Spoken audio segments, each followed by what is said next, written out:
HTS Brick Reviews.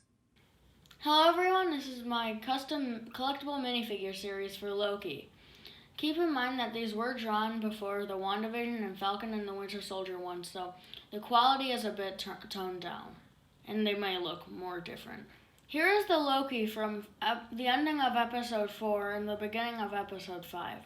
The face shows an angry expression for him, and he uses the nearly headless Nick hair in black because Mecha Bricks did not have the old Luke hair.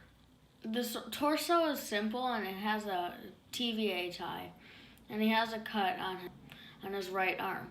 He comes with a golden sword.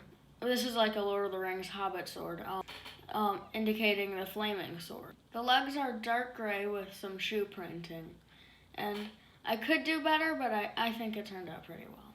Next is the Sylvie, and Mecha Bricks also did not have the Mad Eye Moody hair, which I think would work perfectly as a base to add the crown in. Anyway, it's the Black Widow hair in tan, and with new molding on it to show the horns. The face is angry, and she comes with a temp pad and her sword. Lego wouldn't do this, but the sword is triple molded, which those only happen on short legs. The legs have some nice detail on them, and they are not dual molded, if you were wondering. The arm printing is almost identical to the real collectible minifigure Sylvie, but I toned down the green. Here is Mobius. This is actually the first minifigure I ever drew. And he has his jacket and shirt on, and he has his belt that says TVA on it, and his legs are pretty simple. His face has a smile that I don't really think looks like him, but at the time it's the best I could do. And he comes with that simple hairpiece that they use on a lot of people. His accessory is the Jet Ski magazine. For my first time doing a minifigure, I think this turned out pretty well. Here is Ravonna Renslayer, and she uses the Rey Palpatine hairpiece in dark brown. And the torso printing is pretty nice for me. And she doesn't have arm printing.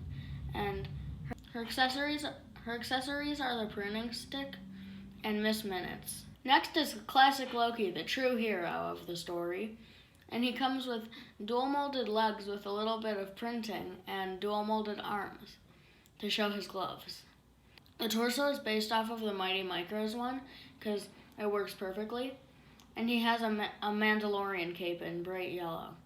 His face I tried to model off of the Ollivander from Diagon Alley from 2020, but I don't think it turned out well. And it has some yellow to show that that's what's covering his head. And his horns is a new mold, similar to Black Panther's ears. Next is Kid Loki, and I think this turned out pretty okay. He doesn't have the most detailed printing, and his face print is pretty boring, and the torso print is also boring. He has dual molded arms with some printing to show the light gray at the top. And the hair is Cole's from the Ninjago movie, with extra molding on it to show his kind of Loki Thor crown. You might be wondering why I didn't give him Alligator Loki as an accessory. I don't know how to do those molds, and also, if you want to make a real Alligator Loki, once I get the Sylvie minifigure, I'll show you how. Next is Boastful Loki, and I really like how this turned out. He is really angry, and he comes with the Kraven the Hunter fur piece. And the torso printing is pretty detailed, and the arm printing. He comes with the Mjolnir piece in pearl gold, dual molded to show the handle is dark gray. And he has some printing on it. And that is something that they've done on this piece, which that's why I included that printing. The legs are pretty detailed too, and I think this turned out really well. Next we have President Loki, and his hair is almost the same to Nearly Headless Nick, but it has dual molding to show the amazing crown that I love. I tried to model the face off of the actual Thor Ragnarok Loki, but it didn't turn out well in my opinion. And he has a sand green torso with bright green printing to show his shirt underneath the coat. He has the President Loki pin, his tie, and he also comes with some nice legs with shoe printing. Next is B-15, and I really like this one. I spent a lot of time on that helmet doing all of the etchings in on it, and it says B-15, and it has the TVA logo on her arm, and the legs has that weird orange thing, and I really like how this turned out. Also, she has a temp pad printed on her belt.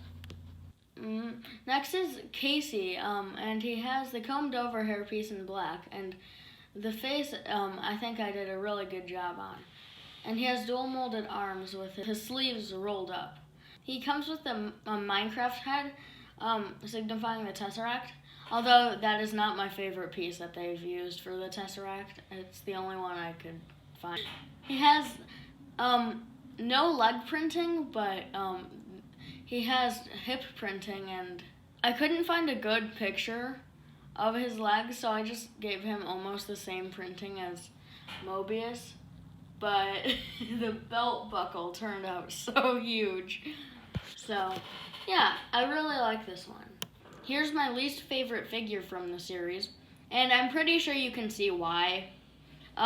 It's the Guard Loki. This was the last figure I thought to put in this, because I couldn't think of anyone else. This is from episode 3, and what was I thinking? He comes with a new helmet mold, and it has hair at the back, which is something that Lego's never done with Loki. And I just added a blob at the top of it. The face does not look like him at all. And his accessory is that his when he wrote down Sylvie's words, "Love is hate," and he comes with some nice torso printing and leg printing. It's a pretty okay figure, but it's definitely not my favorite. Speaking of one of my favorites, here is He Who Remains, or Kang the Conqueror. He comes with a cloth attachment piece to make it look like that little skirt he has. Originally that was going to be printing, but then I forgot to add the lines for the hips and legs, so now it's the cloth attachment. The torso is purple with, this was before I started using the actual Lego color palette, so, yeah. So some colors are pretty not actual. The purple torso, though, I think works pretty good, and for some reason, dark purple. I really, really like how this turned out, and he also comes with his apple, and he uses the fin hair. I really do like this, and I can't wait to make the actual Kang for Quantumania. Overall, this series is pretty good for a starting position. I do think it could do better, and I really, really want to make an updated version, maybe like in a year or two. That being said, there are stuff I could improve, and I definitely will. My next series coming out will be Lord of the Rings, The Fellowship of the Ring, and I'm really excited for you to see that. Thanks for watching.